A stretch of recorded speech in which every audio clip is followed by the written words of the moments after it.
Darren Espanto, Bella Padilla, at Kim Chu.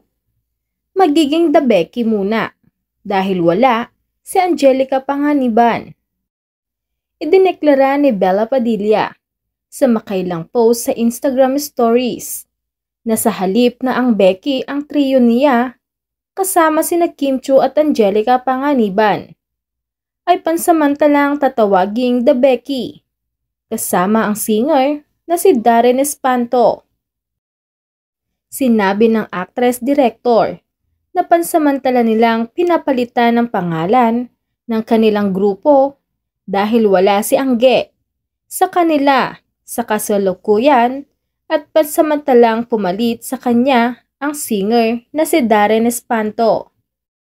Dahil wala si I Am Angelica, The Becky muna kami. Chinita Princess, Darren Espanto.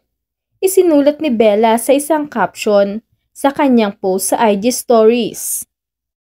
The trio composed of Angelica, Bella, and Kim have started calling themselves ang Becky since meet each other at a party and became very close friends since that event.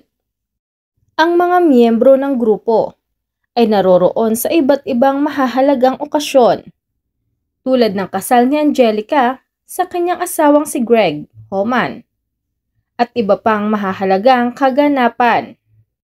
Base sa mga naunang post, tila alam din ng ang Becky ang mabatong sitwasyon sa pagitan ni Kim at Sian.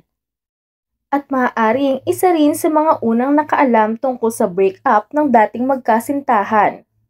Samantala si Bella Padilla ay sumasalamin sa kasalukuyang taon at nag-iisip tungkol sa paggawa ng malalaking desisyon sa susunod na taon.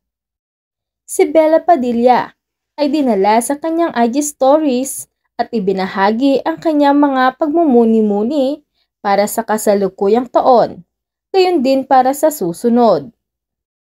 Ibinahagi niya na siya ay gumawa ng malalaking desisyon sa susunod na taon at nang mga ito ay nakasalalay din sa kung paano gagana ang mga bagay sa kasalukuyang taon.